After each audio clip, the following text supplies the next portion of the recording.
Price lord. ಕರ್ತನ ಪರಿಶುದ್ಧವಾದ ನಾಮಕ್ಕೆ ಸ್ತೋತ್ರವಾಗಲಿ. ಕರ್ತನ ಒಳ್ಳೆಯವನು, ಈ ದಿನ ನಮ್ಮನ್ನು ಒಳ್ಳೆಯದನ್ನೇ ಮಾಡುವ ದೇವರಾಗಿದ್ದಾನೆ. ಆತನು ನಮ್ಮನ್ನು ರಕ್ಷಿಸಿ ರಕ್ಷಣೆ ನೀಡಿ ನಮ್ಮ ಪಾಪಗಳನ್ನು ಪರಿಹರಿಸಿ ನಮಗೆ ರಕ್ಷಣೆ ಮತ್ತು ಆಶೀರ್ವಾದಗಳು ಮತ್ತು ವರಗಳು ನಿತ್ಯ ಜೀವವು ನಮಗಾಗಿಟ್ಟಿದ್ದಾನೆ.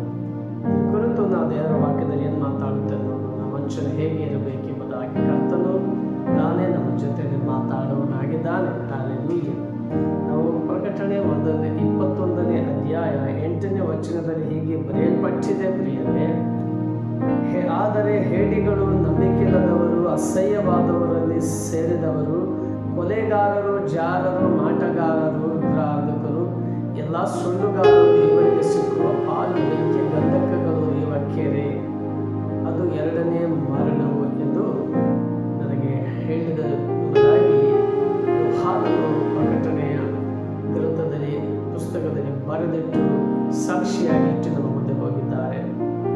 ಮತ್ತು ಇವರಲ್ಲಿ ಹೇಡಿಗಳು ಮತ್ತು ಭಯ ಪಡುವರು, ಇವರು ಮರಣದ ಭಯ, ರೋಗದ ಭಯ ಮತ್ತು ಅನೇಕ ಹೇಡಿಗಳು ಭಯಪಡುವವರು ಇವರಿಗೆ, ಮತ್ತು ದೇವರಲ್ಲಿ ನಂಬಿಕೆ ಇಲ್ಲ, ಅಸಹ್ಯವಾದ ಎಲ್ಲ ಕೆಟ್ಟ ಕೆಲಸದಲ್ಲಿ ಸೇರಿ ಕೊಲೆ ಮಾಡುವ ಜಾರರು, ಇವರೆಲ್ಲರಿಗೆ ಮಾಟ ಮಾತ್ರ ಮಾಡುವ ಎಲ್ಲರಿಗೆ, ಎಲ್ಲ ಸುಳ್ಳು, ಎಲ್ಲ ಮೋಸ, ಸುಳ್ಳು ಹೇಳಿ ಮೋಸ ಮಾಡುವುದು ಇವರೆಲ್ಲರಿಗೆ ಏನಾಗಿದೆ ಅಂತೆ, ಇವರಿಗೆ ಸಿಕ್ಕುವ ಪಾಲು ಬೆಂಕಿಯ ಕೆರೆ ಎಂಬುದಾಗಿ ವಾಕ್ಯದಲ್ಲಿ ಹೀಗೆ ಬರೆಯಲ್ಪಟ್ಟಿದೆ ಪ್ರಿಯರೇ. ಕರ್ತನ ಪರಿಶುದ್ಧವಾದ ನಾಮಕ್ಕೆ ಸ್ತೋತ್ರ.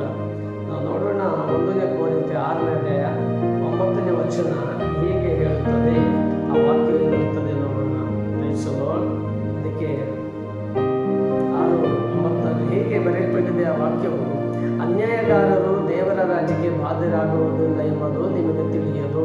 ಮೋಸ ಹೋಗಬೇಡಿರಿ. ಜಾರರು, ಆದರೆ ವ್ಯಭಿಚಾರಿಗಳು, ಕೀಟರು, ಪುರುಷಾಗಮಿಗಳು, ಕಳ್ಳರು, ಲೋಭಿಗಳು, ಕುಡಿಕರು, ಬೈಯುವವರು, ಸುರುಕೊಳ್ಳುವವರು, ಇವರೊಳಗೆ ಒಬ್ಬರಾದರೂ ದೇವರ ರಾಜ್ಯಕ್ಕೆ ಬಾಧ್ಯರಾಗುವುದಿಲ್ಲ. ನಿಮ್ಮಲ್ಲಿ ಕೆಲವರು ಅಂಥವರಾಗಿದೆ. ಅಂದರೆ ಬೈಬಲಲ್ಲಿ ಹೇಳುವ ಪ್ರಕಾರವಾಗಿ ಇವರಿಗೆ ಮನುಷ್ಯರು ಅನ್ಯಾಯ ಮಾಡಿದರೆ ದೇವರ ರಾಜ್ಯಕ್ಕೆ ಸೇರಲ್ಲ.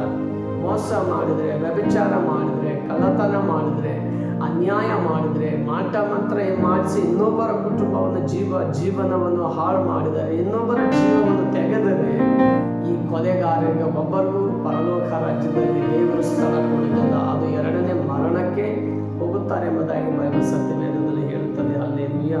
ನಾವು ಇನ್ನೊಂದು ವಾಕ್ಯದಲ್ಲಿ ನೋಡುವಾಗ ಗಲಾತಿಯ ಬರೆದ ಪುಸ್ತಕದಲ್ಲಿ, ಗಲಾತನ ಪತ್ರಿಕೆಯಲ್ಲಿ 5ನೇ ಅಧ್ಯಾಯ 19ನೇ ವಚನದಲ್ಲಿ ಕೂಡ ಹೇಗೆ ಬರೆಯಲ್ಪಟ್ಟಿದೆ ಪ್ರಿಯರೇ.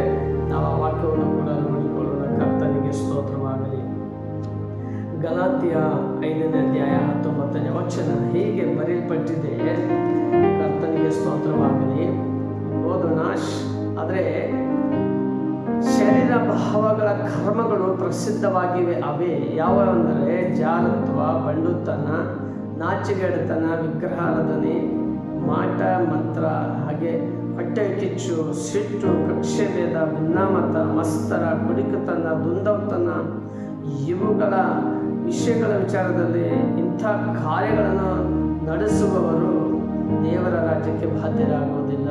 Price lord. ಹೌದು ಪ್ರಿಯರೇ, ಖಂಡಿತವಾಗಿ ಇಂಥ ಕೆಟ್ಟ ಕೆಲಸದಲ್ಲಿ ಕಾಲಿಡುವ ಒಬ್ಬರಿಗೂ ನಿತ್ಯ ಜೀವ ಇಲ್ಲ ಎಂಬುದಾಗಿ ಯೇಸು ಕ್ರಿಸ್ತನು ಸ್ಪಷ್ಟವಾಗಿ ಸತ್ಯವೇದ ಬೈಬಲಲ್ಲಿ ಬರೆಯ